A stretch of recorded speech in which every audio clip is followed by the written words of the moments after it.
What's up, everybody? Martha Cross 316 back with another comic book flashback. And today, folks, we are looking at The Amazing Spider-Man issue number 106. This issue came out in March of 1972.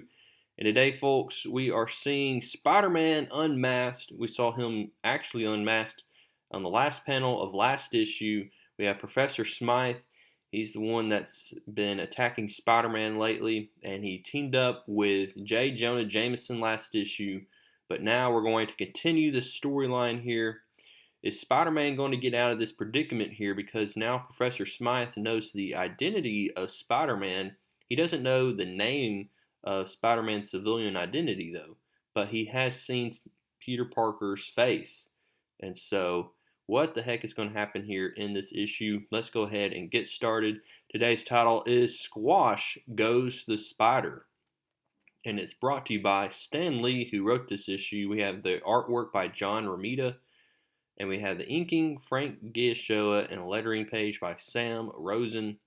So we saw from last issue that Spider-Man took off his mask. His spider sense is starting to tingle, so he starts putting his mask back on, and he says, "It has to be that gadget on the edge of the roof. I didn't notice it before. It's some sort of spy lens device, and it must have seen me with my mask off." He said, "That means whoever's monitoring it knows who I am." And so he starts webbing it up here. And he's like, maybe I was lucky. Maybe no one was looking for the brief second I had my mask off. Well, it's too unfortunate because Professor Smythe did see Peter Parker's face here. And he says, "I already saw what he looks like without his mask." And so that's just not good news for Spider-Man here, because now Professor Smythe can report to the police whenever he wants and tell them and show them the footage that he has on his cameras. And so we see here that Spider-Man looks, and it's exactly what he thinks. It's a property of the New York Police Department. He's like, "Oh, great. Now the law has been tracking me, and now the law might know who I am." He said, "I thought it was Professor Smythe, but I might be wrong here." So he starts swinging, and he's like, "I gotta figure out something real fast." So he swings on by to Dr. Kurt Connor's place, and he has this bright idea of creating something that will help him save his alibi and secret identity. He asks Dr. Connors if he can use his lab for a little bit, and he would get out of the way. And of course, Dr. Kurt Connors, who's thankful for everything that Spider-Man's done in his life, is more than willing to help him. And so he gets out of the way, and we see that Spider-Man takes off his mask and starts creating this formula here. He puts grease on his face. He's going to make a mold here, and he pours in everything and starts painting, and he's basically making a mask of himself, of Peter Parker's. And so after he makes the mask, he tells Dr. Kurt Connors, "Thank you for letting him use his lab."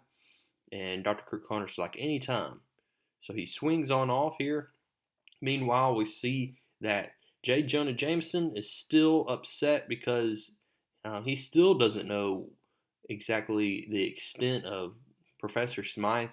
Professor Smythe pretty much just used J. Jonah Jameson last issue to get some money from him. There was nothing about actually wanting to team up with Jameson at all. And so we see his room starts to smoke up here as there is an explosion. And we see that Joe Robertson's getting a little suspicious of Jameson because Jameson is being very secretive here. Meanwhile, we see Professor Smythe is just loving every minute of it. He even says, "That fool Jameson, he'll never learn. As if I had any interest in helping him. All I wanted was his crinkly green money. And now that I got it, I can continue with my own master plan. I mustn't keep the others waiting too long." Who are the others? Are these four crime bosses that are part of different gangs here? And he's teaming up with these guys for a purpose here. He's going to show them exactly how his equipment works here. He's the one that created it, and he's also the one that stole that monitoring device.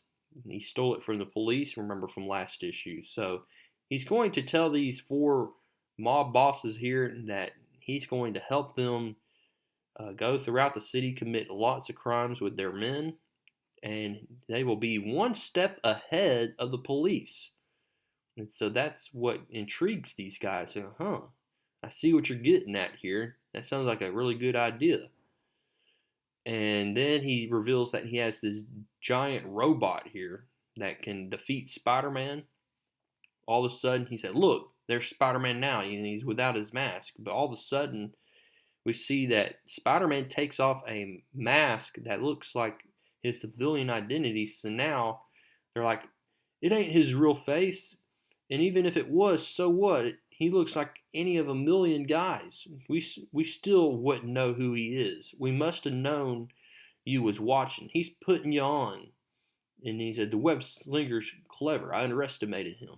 He said, but it doesn't matter. I can track him down anytime. The important thing is you've seen how the scanner works. And so he's like, I was hoping you would say that. I was hoping you'd get worried about Spider-Man being on the loose and knowing my plans here. So I've created this giant robot, and I'm going to control it myself by being inside this giant spider slayer, and I'm going to take him down for good. And so he's like, whoa, he's climbing right inside it. I can't miss. Spider-Man's finished. And we take over the city. So that's the big plan here. Spider-Man's swinging through the city here. He notices that there is a protest rally in front of the Daily Bugle, and it looks like J. Jonah Jameson is actually the one leading the protest for once. And the reason for that is because of the TV scanners that's been shown throughout New York City. They believe that it's a violation of privacy rights. And yeah, I would agree. And so we see that Jameson is actually leading this protest. Spider-Man's like, I'll go check on Jameson. I'm going to just rally up the troops and tell them that I'm with them all the way. So he tries to do that.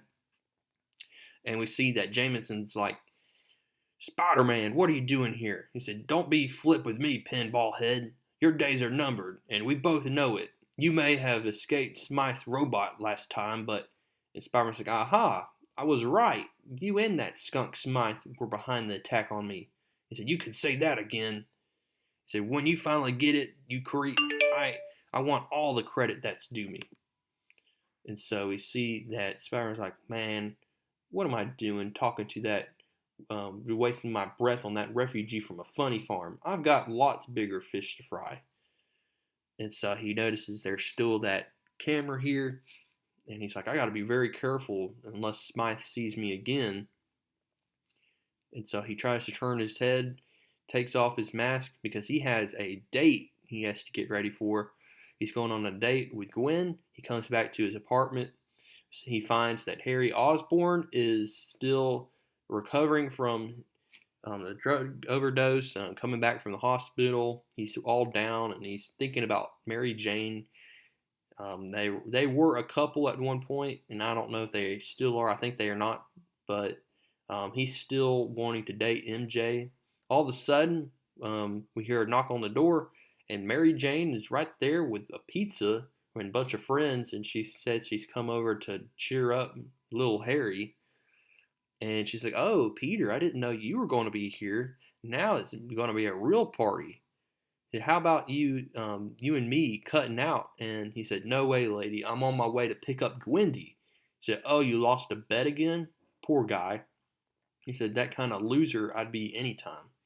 And he's like, man, what is up with Mary Jane? She's all the time flirting with me, and you know that she knows that hurts Harry's feelings. So he meets up with Gwen. She looks beautiful than ever, and they're going to have a wonderful time, but she says she wants to stop by Flash Thompson's apartment to check on him. He's not been feeling well. He's like, oh, come on, we got to go visit him. And when they come into his apartment, he's been acting really funny. He's not wanting to talk.